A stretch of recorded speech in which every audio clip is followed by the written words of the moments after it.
I'm Amber with IndeFree, and I'm here with Mike Uhrlaub from Flex Physical Therapy in Council Bluffs, Iowa. Mike, how are you today? I'm doing great. How are you doing, Amber? Tell me, Mike, when did you first open your practice? Actually, we are coming up on our 10-year anniversary. It was February of 2006. I believe you have the 3 clinics now, don't you? Correct. We have three locations. What were some of those struggles that you faced when you first started that you weren't even aware that you could kind of try to overcome? I had actually practiced in the community for 9 years prior to opening my practice, and so I already had contacts, and I already had a following with patients who were willing to come with me when I opened my doors. I think the thing I didn't realize was the business aspect of it. I really underestimated knowing the insurance game, knowing just how to run a business. I was a good clinician. I knew how to care for my patients, but I was a very, very poor businessman. And that's something you just kind of, trial by fire. You realize you're making a lot of mistakes. Some of the things that I had to overcome was trying to do everything myself, kind of realizing that you can't do it all. As a clinician, you can't practice 100% of the time and still grow your business. And when you do that, you're going to have poor execution.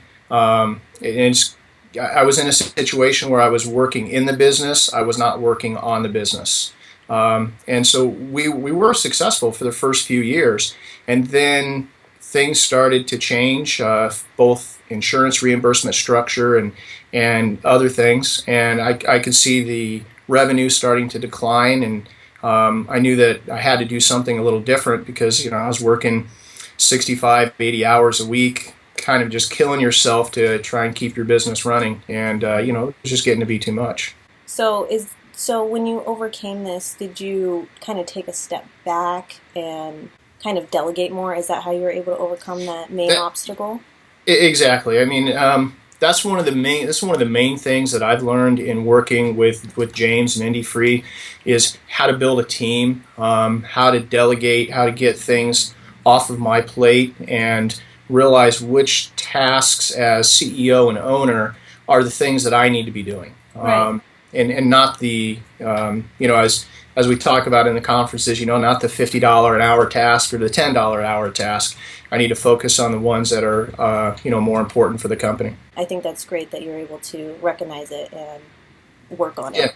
yeah, that was a big step because I did have to take a step back and evaluate my company, my business, and when I did that, all of a sudden I realized how many holes there were, how many areas that we needed to fix, and I realized I couldn't do that all on my own. So what was one of the first things that you were able to apply that you learned from working with IndeFree and with working with James?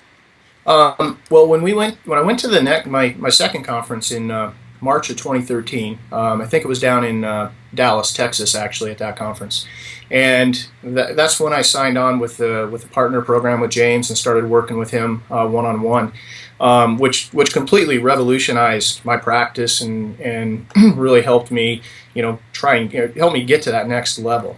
But the number one thing that I put into place when I came back from that was I realized that our front office and our whole reception and front desk area, that we were doing everything all wrong. And so my first goal when I came back was to hire a new receptionist and activation specialist, which we did. I wasn't able to do that in the first 30 days. It took us a couple months to find the appropriate candidate, but we did fill that position.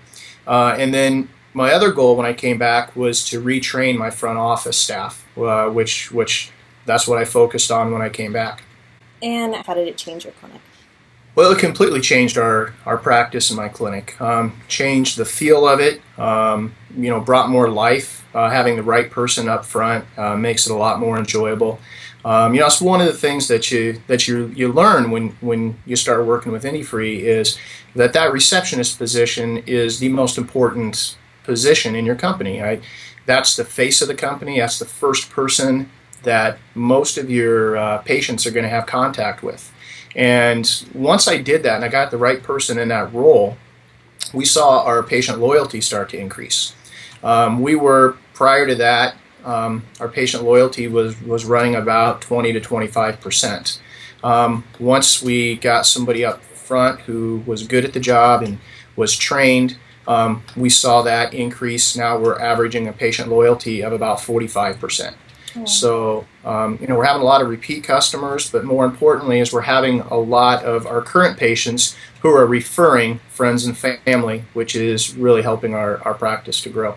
What are some recommendations that you would make to somebody who is thinking of starting their own practice, or they already have a practice and they're really struggling? Sure. I think the first thing and most important is they need to find a coach or a mentor, somebody that they can work with. I think, one of the analogies I like to use is, even Peyton Manning, quarterback for the Broncos, and he's going to go play in the Super Bowl in 2 weeks.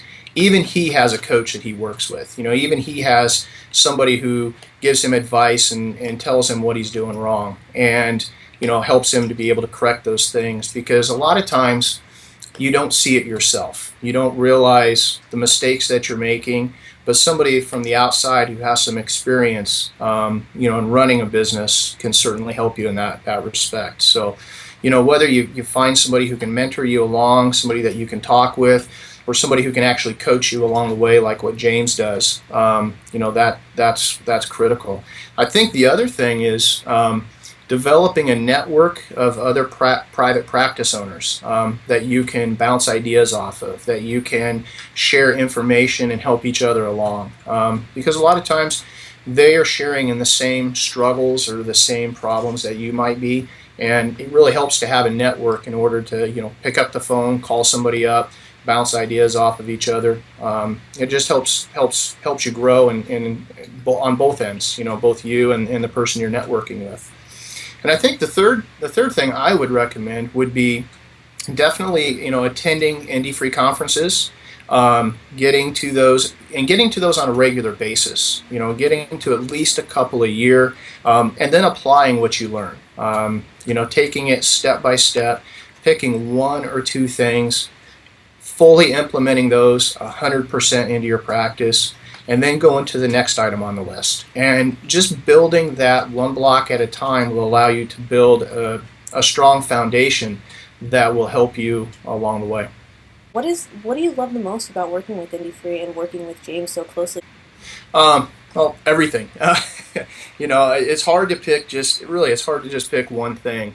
But when I kind of step back and look at it, probably one of the things that I love the most is having that accountability. I have somebody that I'm accountable to. That when we meet together and we put together an action plan, I know that when I talk with him in 30 days, I need to be accountable. I need to have that action plan implemented and in place. And as an owner and a CEO, we're used to we're the top of our company. And we don't have anybody, in many cases, anybody to answer to. And so it's very easy for us to, lose that accountability and sometimes let things go and not, not accomplish what we want to that way. So I think that accountability is huge for me. The other things are just the ideas and strategies that I learn that I can use, things that I can implement immediately, that will have a positive impact. And then just, the friendships that I've developed, friendship with James and, with IndeFree and getting to know everybody. And then the fact that I feel like I have a roadmap now. I have a roadmap to success that if I do these things and I implement them and I stick to those principles, I'm going to be able to be successful, not just now, but in the future too. Awesome. That's awesome. So, what would you say to somebody who was considering going for the very first time to an IndeFree course? They've heard about it, they've read about it, they've seen other people's stories like yours, for example, and how you've been able to grow your practice so successfully just by working on the tips that he gives you in these courses. So what would you say to somebody who is going to give it a shot for the very first time? Oh, I would say, you definitely go. There's no question, definitely go. It is hands down worth the investment. in just not only your time, but the travel expense, everything else, the cost of the course. You're going to recoup that when you come back within your first 1 to 2 months if you implement what you learn. It's a for me to continue going. It's a must. It's something that I have to do in order to continue to grow. And I would say, for those that are first time, definitely go. Don't put it off any longer. A lot of times we'll have an idea and we won't act on it. We'll be indecisive. And as those that go to the course learn, that indecision equals death. And if you take too long to decide on it, that your competition's going to do it. If your competition does it, now you're behind. It's don't wait. It's something that you need to definitely take advantage of. And I just have another question for you. What's your favorite part about owning your own practice? Obviously I love having the independence and freedom to kind of do things the way that I want to do them. To have that independence in my life, both financially and professionally. But the other thing I like the creativity of it. I love to create things. I love to you step back and you look and you see, you say, what, this is something that I created with my team that we built upon, and it's really cool, when you step back, and then it gives you a chance for that creative outlet to come up as you come up with new ideas and new services and new ways to help your community, that you can give back and help those who are in a lot of pain or suffering, and you realize you have a way to take care of their issues. Awesome. Well, Mike, thank you so much for talking with me today. I really appreciate it. You're welcome. All right, bye-bye. All right, bye-bye.